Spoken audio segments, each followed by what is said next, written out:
If you have an interest in horses and love learning more about horses, the horse industry, teaching, or even managing your own horse business, then you're in the right place. We would love you to join us on our mission, which is to improve the lives of horses around the world through the education of riders, handlers, and trainers. So get comfortable, listen in, and enjoy. This has been another episode sponsored by Online Horse College. If you haven't had a look at the wide variety of equine-specific accredited courses, then go to onlinehorsecollege.com and I'll see you over there. I'm excited to have our guest back today. We've had Meredith on before, so our guest is Meredith Chapman. She's been on episode 131, or if you just go to horsechats.com and search for Meredith, you'll find her. In the previous episode, you found out a bit more about Meredith, what she's doing, what her current studies are, and the important research that she's doing. But today we're going to talk to Meredith about 10 important safety considerations when working with horses. How are you, Meredith? Yes, well, thank you, Glenys. Fantastic. Meredith, the important safety considerations working with horses, I mean, we all talk about safety with horses and we all think that we're as safe as we can be. But tell us just briefly why you've chosen this subject, because obviously we're not as safe as what we can be because there's too many accidents around horses. And I'm sure you'd have some research to show that some of those could be prevented. Yeah, would you like to say anything else about that before we get started on the 10 points? Yeah, for sure. Look, you're probably aware that Safe Work, our New South Wales regulator, does a lot of statistical analysis and also other independent research. Essentially, unfortunately, still one person is being admitted a day to a hospital in Australia somewhere as a result of a horse-related accident or injury. We see it both in sporting and in the working environments. We know that horses are inherently dangerous and have some behaviours that we need to be aware of. Unfortunately, people are still getting injured and some of them are very serious that they can't work or ride a horse again. So it's just a never-going issue that we need to be really astute and mindful of how we can prevent these interactions from going pear-shaped. Yes, for sure. Yeah. All right. Well, look, we'll talk about the first point you've got. And it's easy for experienced horse people to talk about body language and understanding of behavioural cues. But can you talk more about that? Because we're not going to know what a horse is thinking about in the English language point of view. But if we watch their body language, can you talk a bit more about how to watch the body language and what we need to be watching for? Yeah, for sure. It's unfortunate they can't speak to us. It would be so much easier. But the horse's body language either shows that they're happy or they're settled or they're not. And some of their not so happy cues that you can see is obviously their ears backwards, not pointing forwards when you're looking at them. That if their eyes are wide open or alert, this can indicate also that the horse is, possibly a bit scared or not happy with the situation. They're positioning their body away from you, and especially turning their rump to you is a very clear indication that the horse doesn't want to have you in their happy zone. Mm-hmm. Also, they can be huggy with the herd. They don't want to interact with humans, so they're more happy being with their herd or in another spot, running away, even just pulling back. All of those body behaviours that the horse is presenting is showing that they're clearly not happy with us in space. Mm-hmm, mm-hmm. So it's not necessarily the horse is being badly trained or a bad horse. It's them trying to communicate with us to let us know how they feel. Absolutely. They're trying to express in unspoken words, how safe they do feel with us. Okay. Can we go on then from there, unless there's any particular points that you did want to say, and talk about, this is number 2, the importance of groundwork, because, people come and typically people think that, riding and the enjoyment that we get from riding, and the feeling of the power and the energy and everything else, and the adrenaline goes with us, but the importance of groundwork and how the important groundwork, which sounds really boring, but if you do it properly, it can be quite rewarding. But can you talk about the importance of groundwork within the safety considerations? Yeah, definitely. I think in my last podcast I spoke about 2/3 planning and 1/3 doing. Yes. And this kind of rolls on from that, being that the more time we spend with this undomesticated animal, if you think, a horse is not a domesticated animal, it's a herd flight or fight animal with its own mind. And the more groundwork, which equals time, that we spend with that horse before we ride it or take it anywhere, the happier the horse is going to be and more accepting of our human contact. Mm-hmm. So, spending time with the horse, with the halter and leading up, teaching the horse to lunge, load, rugging it, this all desensitizes the horse's natural flight or fight instinct from you. Mm-hmm. Mm-hmm. And we need to be very aware, obviously, of the horse's strike zones, its front feet and its back feet. Things like with groundwork, you can have to be very aware that these are the positions that you don't stand or go. And, groundwork just cements the foundation, obviously, the 2/3 planning for when you climb aboard and ride the horse. Yep. And for those who at this stage already and didn't hear your first interview, I think if you can go back and have a quick listen to that, and then you'll get more understanding of what Meredith's talking about here. The third point we've got, Meredith, is about buying or leasing a horse. What to look for and what questions to ask, because that's a really big step. If someone starts off riding and they start off, with a friend, with even their own family, or, through a riding school or other ways, and then they get to the step when they go to buy a horse, I've seen some people make some really bad decisions here, and sometimes even some inexperienced instructors choosing a horse that they would like for themselves instead of choosing a horse which is good for the student. So can you talk a bit about the safety and the type of horses that we should be getting? Yeah, definitely. There is that many horses for sale. There's lots of opportunities to lease horses, and often it is people that don't have experience that are looking to purchase for their child or themselves wanting to take up, the sport of horses. And I think often mistakes can be made, especially with the vulnerable people that have little experience. And then you have the love of wanting to own a horse. So some of the key points that I would suggest people look for if they're purchasing or buying a horse is look at the groundwork, is established. And some of those points that I talked about previously, you want to know that the horse can lead up beside you, that it can load, that you can put a rug on and off it without the horse jumping sideways, that it is desensitised to the person when you're standing there watching how the buyer is handling the horse. And I always like to ask the person the seller to show me, what the horse can do, get them to ride or handle the horse first.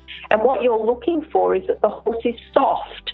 It's got a nice lateral flexion, it's supple, and its paces are smooth, its walk, trot and canter, and it's happy with those changes and where that person is asking it to go.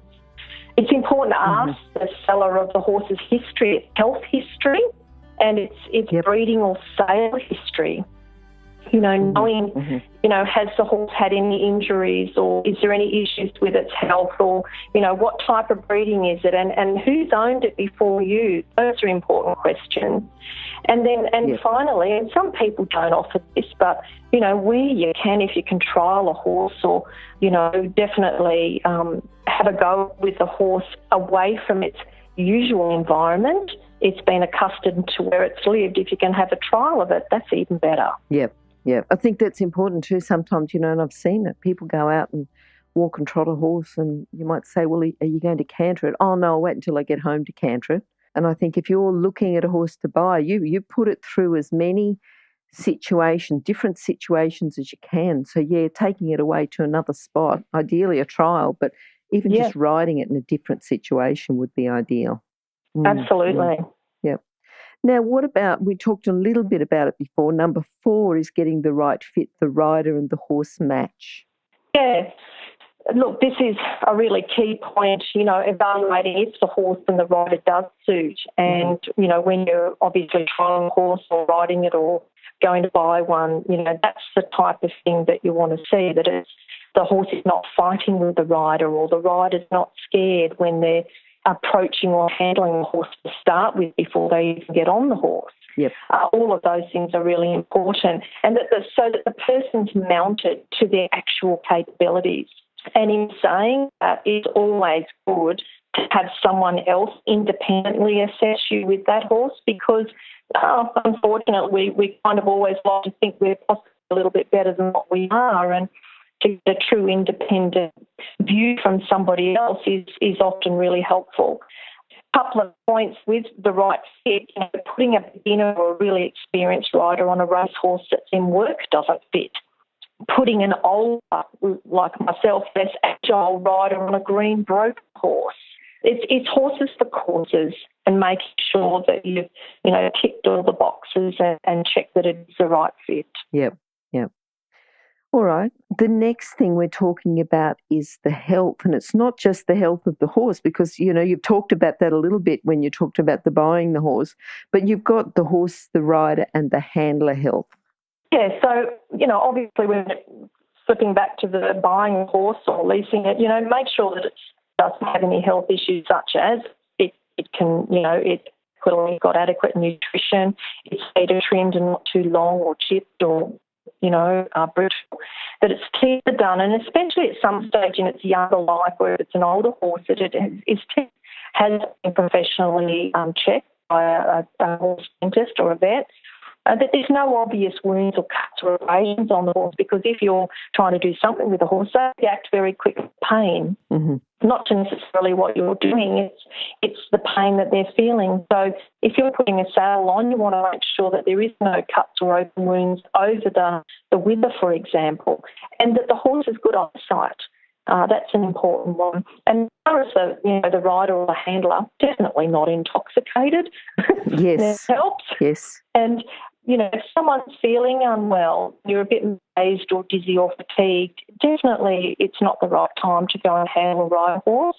And, in particular, people with medical conditions, epilepsy or diabetes, it's important to know a rider's their actual physiological health. Mm-hmm. Mm-hmm. Yes, okay. So that can go up and down, can't it? If someone's riding a horse in the morning, it may not suit them to ride in the afternoon because of their health. They're particularly fatigued, or if they've got another reason. So it's looking at the health not just on an overall point of view, but from a day-to-day, hour-to-hour point of view. Yeah. Yep. All right, now we've talked about buying or leasing a horse, but now about the gear and the tack. Do you want to talk about that? Yeah. Like the horse being right, that is the gear that you're using on a horse. So little things like a bit that you're placing in the horse's mouth, is that it's not too small or too big, that it doesn't rub or pinch. That the bridle and the equipment that you're using, for example, the bridle fits the horse properly, that there's no pressure points on the horse's head, because often they're really sensitive around their ears and their poll areas especially. Mm-hmm. All the straps are in their keepers. That's really helpful. You've got keepers there for a reason. And never use worn or frayed gear, whether it's a girth, whether it's reins, whatever, because there you won't be able to rely on your gear. That's your safety points of control. And always adjust it to fit the horse itself.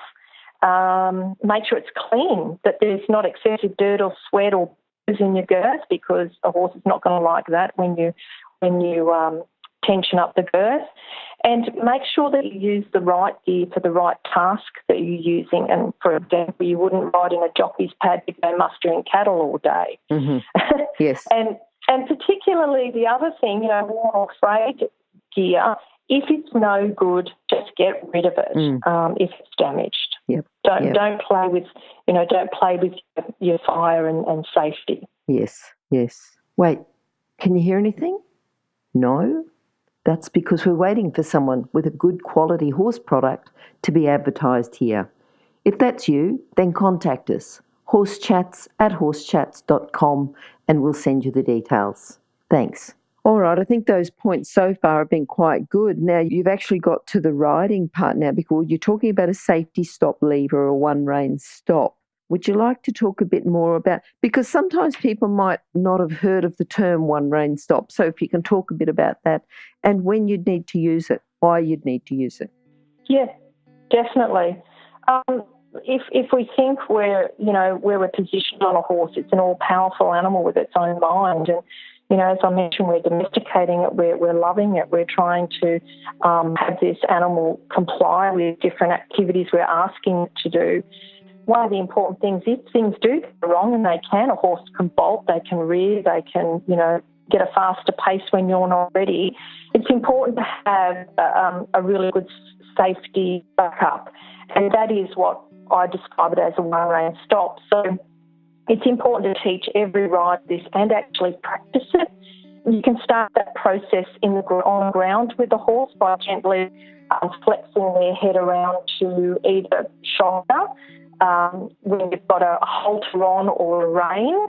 And basically what you're doing is you're disengaging the horse from any forward movement. So a safety lever or one rein stop is basically sliding your hand down one rein on your bridle, and you're gently pulling the horse's head, tipping his nose around towards your knee, and the horse's head flexes until he stops. When he stops, you release the pressure. Particularly important if a horse is getting a faster pace or bolting, that you don't do it quickly and abruptly, that you basically allow the horse to spiral down, but just pulling the horse's head either side and letting the other offside rein, keeping it loose, can disengage the horse from their forward movement. Okay, and I think that's a good one to have in mind as well. And probably something that could be taught at a fairly early age or fairly early within a lesson. Not that you want to, think that you need a one rein stop with school horses, with quiet horses when you're learning. But if you learn it early, then you've always got it up your sleeve, haven't you? Yeah. Absolutely. And it just becomes an unconscious response. Yes. Instead of pulling on the rein, pulling one rein. Yep. All right. Now, I'm just going to go through these a little bit, okay? So number one, we talked about body language and watching horses and some of the signals that they can do, different behavioural cues. Number two was the importance of groundwork, getting to know your horse strike zone, human and horse respect. Number three was buying or leasing a horse and what to look for and pre-purchase questions. Sorry, that was number three. Number four is getting the horse the right fit for the horse and rider match. Then we talked for number five about the horse rider handler health. And then six was the fit for purpose gear and tack, the right fit and the right type. Number seven was the safety stop lever or the one rein stop. Now let's talk a little bit more, and we're sort of going a little bit to the side here and talking about peer pressure and safety-wise. How peer pressure can come in to the safety when you're riding and safety around horses. Yeah, it's an interesting one why I put that in, but people in groups, and particularly if you're riding with other people of your same age and they've got different levels of riding and trying different things, sometimes you may not feel as confident with what someone else is doing, but you kind of go with the flow because you don't want to look silly or stand out or be different, but you can't do it. So I think as a rider, one of the most important things, or a handler of a horse, is that you know your level of capabilities and you are confident in yourself to say no if you don't feel, if your safety is compromised. So it's more to me about your safety. Yes, we always like to think about our horse's safety, but number one is your safety, and being confident in yourself as a handler or rider, that if you're in a situation where you don't feel safe, that you can say no and not feel pressured by the people around you. And that also comes into sensation seeking, doing something that you know is out of your scope or capabilities. Mm-hmm. You often see that in sports with horses. But, just being able to say no and standing tall and feeling comfortable with that decision. Yep. That was good, number 8. It's just something that was a bit different, but something certainly to think about. The next one is number 9, and we're going to talk about the environment, what's suitable, a variety of environments, but what's safe. Yeah. Well, we've talked about horse and rider, but that's all great. It's about where are we going to place those two. And I think it's really important that we always look around for where the safest place is going to be, whether it's handling the horse or where you're riding. It's good to always start in a bit of a confined or controlled, secure area, like a small round yard if you don't feel confident, or a pen, and then increase as you do feel more confident, or another person that is watching you who is probably more capable to say that now I think you're ready to go into a larger area. Mm-hmm. Always be alert and on the side of caution, predicting what might happen or what might trigger the horse to do an unwanted behavioural response. I think it's important to let someone know where you're going all the time and what you're up to. And where possible, if you can ride with someone or handle a horse with someone else around, that's a really important thing to do. Because remember, they are a lot heavier than us, a lot stronger than us, and accidents and incidents and near misses too can happen very quickly. Yes. And you talked about triggers for unwanted behavioural responses. It's the triggers, but then it's looking at the body language, which, sort of takes you back to number 1, doesn't it? They are important considerations, and they are all important individually, but all important when you put them together as well. Yeah, and like it could be the horse's behaviour, or it could be something that's out in the environment. It could be something lying on the ground that that your horse may not be as happy with and shy. So be prepared yourself for that. Yeah. All right, now number 10 is the hierarchy of horse safety controls. And you've also got a note here that helmet is not the most effective tool. Yeah. Well, because of my industry experience with lots of other industries in workplace health and safety, mining, construction, transport, those types of industries, the hierarchy of control is a risk mitigation tool, and PPE, personal protective equipment, which is normally helmets, your gloves, your safety boots, are the lowest form. They're the softest controls. They're the ones that aren't going to give you the best results. So with this mandatory hierarchy in industry, the highest controls are things like getting rid of the problem, and that could be saying this horse is not suitable for me. Engineering controls or substitution may, that's where the rider and horse match is really higher end control and a better control than putting a helmet on. Our higher controls are things like training, having enough training and the right training for whatever activity that you're doing. Communication, very, very important, higher end control other than a helmet. Talking about this with a horse and human interaction, reporting any misses or issues with the horse, things that have happened. Make sure that you tell somebody else and discuss it. Then, keep good records, and managing the risks with horses are better controls than just putting a helmet on. I'm not saying don't wear a helmet, but what I'm saying is think past the helmet in higher end safety controls. And know that that's the soft controls. So, starting off with helmet is the soft. Yeah. All right. Now, Meredith, tell us before we go. So I'm just going to run through the 10, and then I want to talk about the survey that you're doing and just a little bit about the research that you're doing. So we've got 1 is the body language and the understanding of the behavioural cues. Number 2 is the importance of groundwork. Number 3, we talked about the type of horse to buy or lease. Number 4 is getting the right fit, the rider and horse match. Number 5 was the health of the horse and the rider and the handler. Number 6, we talked about the gear and the tack and getting the right fit and type. Number 7 was the 1 rein stop. Number 8 was peer pressure. Then number 9, we talked about environment. And number 10, we talked about the hierarchy of the horse safety controls. Yes. Yeah. Can you tell us a bit now about the research that you're doing within the horse industry in regards to safety? Yeah, for sure. My research topic is investigating workplace health and safety tools that we use in other industries and looking at how some of those tools can reduce horse-related human injuries and fatalities in both a work and non-work environment. I have 3 studies, and the study is well underway with an online survey. And it's currently reached about 8 different countries around the world, and we have 40 different disciplines, different horse and equine disciplines that have participated so far.